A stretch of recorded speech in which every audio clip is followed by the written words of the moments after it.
Hello everyone, and welcome to this review. Today we'll be reviewing Dolphin Blue for the Sammy Atomiswave. Dolphin Blue was released in 2003 and one of the best games released on the Atomiswave. So, without further ado, let's get on with this review. The game's story is set in a world where most of the landmass has been covered over by the ocean.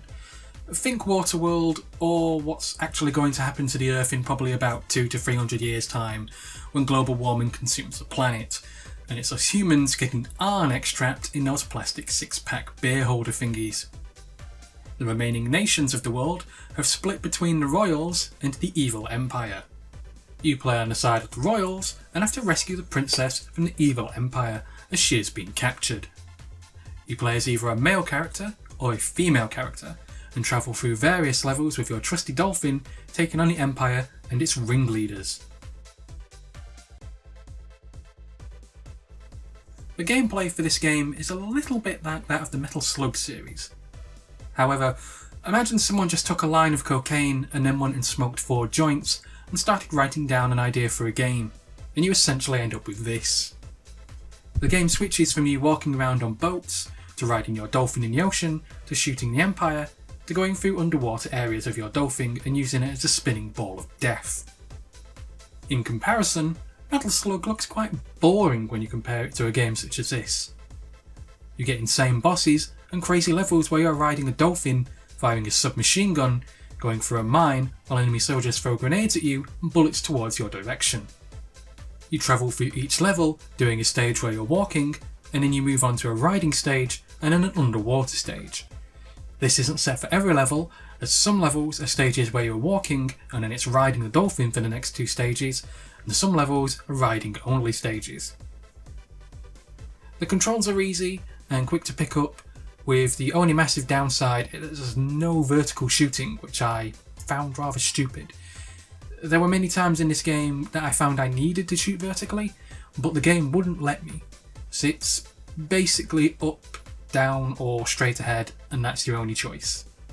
You can jump, fire and have a special attack where you either throw grenades on the ground or you use your dolphin as a type of battering ram. Aside from this, that's basically all that's available to you combat wise. It would have been nice if we could have had a slide feature or perhaps possibly a dodge option, because a lot of the time I found during the game I found myself trapped, and a dodge option would have been a great idea.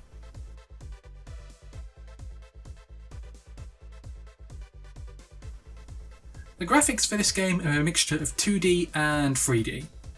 Think Marvel vs Capcom 2 and you'll understand pretty much what I mean straight away. These mixtures work together extremely well, and both flow together really smoothly. Not at any stage of the game did I think that this doesn't belong there or this doesn't match with that. It's now 2018 at the time of this review, and this game was released in 2003.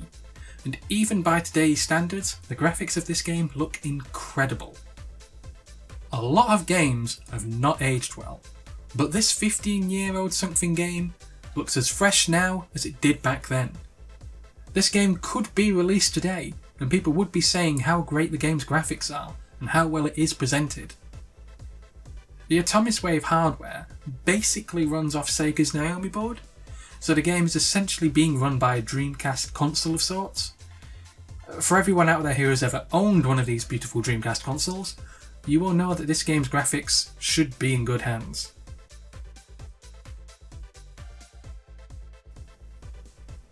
The world presented in Dolphin Blue is that the world's mostly now covered in ocean, due to either global warming or someone just left the tap on. I'm not exactly sure. The point, however, is that the game presents the world in a believable fashion. You go through various locations where cities once were, and now these are halfway up in water. You see buildings in ruins, and as you would expect, technology has clearly taken a nosedive. The game also has to be recommended for its music, because the music in this game is utterly brilliant. The music fits the battles against the bosses and helps get you pumped up. None of the music feels out of place at any time. The only downside to the game's sound would have to be the voices of some of the characters. When they speak, they're kind of come across rather grainy, and sometimes it comes across almost as if they're trying to do a bad 1970s monster type noise.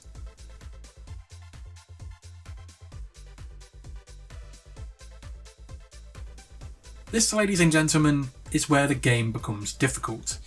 Should you buy Dolphin Blue? I want to say yes, go out and buy it now. Shut up and take my money. However, here's the thing. This game was never released on a console. Ever. Which means there are only two ways of getting this game. One, emulate it, or two, buy an Atomiswave motherboard cabinet with the cartridge of Dolphin Blue with it. And here's where it gets more difficult. If you're like one of my friends who collects every console he can get his hands on, then you're going to have to fork out a lot of money. And I mean a lot of money. Dolphin Blue is one of the more rare cartridges to get a hold of, and a lot of the time you need the motherboard cabinet it comes with to run it correctly, which means this will cost more. At present, I've only been able to find one person selling a good condition unit, and this will set buyers back around $3,000. Which, as I'm sure you're thinking right now at this moment in time, that could buy you a lot of Dead or Alive 5 Last Round DLC. You also have the problem of various people on eBay selling fake copies under false pretenses. So, if you're looking at buying one of these, demand the seller show you a pic of inside the cabinet, as it should show the Sammy logo and not look very cheaply made or brand spanking new because it's been made in a warehouse in China last week. This story gets even worse out there, listeners, because there is no valid reason why this game was never ported to a console. Sammy eventually became part of Sega, from what I've been able to find out online, and a lot of the games that Sammy produced could easily have been ported to the Dreamcast itself. Hell, the Atomiswave ROM version even runs on the Dreamcast emulator Demuel, for Christ's sake. Sega could easily have ported this game to the Dreamcast, and even today it still doesn't make any sense because Sega could still release this game today on the PC, the PlayStation Network or Xbox Live, and have it as a two-player online game. It isn't a hard job to do and wouldn't cost Sega much to actually do it, yet they seem to not want to make money.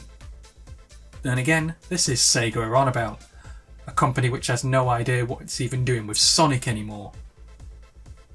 If this game was released on Steam tomorrow, or the PlayStation Store, or Xbox Live, it should be an instant hit. This type of game isn't around much anymore, and it's one of the few rare games which you can actually just pick up and play straight away. It's fun, easy to get into, and enjoyable right from the start. The difficulty level mounts up very quickly, so it really does help to have a partner in this game, which means they could do the whole advertising it as a two-player experience to get more people to look at it. Games like Dungeons & Dragons have been re-released on Steam by Capcom, so why can't Sega do the same with an awesome classic like this? I've been playing games for almost over 30 years now, and I can honestly say this game surprised me. It's crazy, but it's extremely fun, and I would advise anyone who wants to play this game to do so. I really hope that eventually someone with a brain realises that there's money to be made with this game and re-releases it for everyone out there to enjoy it. Currently, it looks more like Sega want to force another crappy Mega Drive collection on us all, instead of something people might actually want. I guess for now you're either stuck doing option 1 or 2, which I mentioned previously. Until then, we just have to live and wait and hope. That's it for this review, everyone. Thanks for listening. Remember to subscribe, and thanks for watching.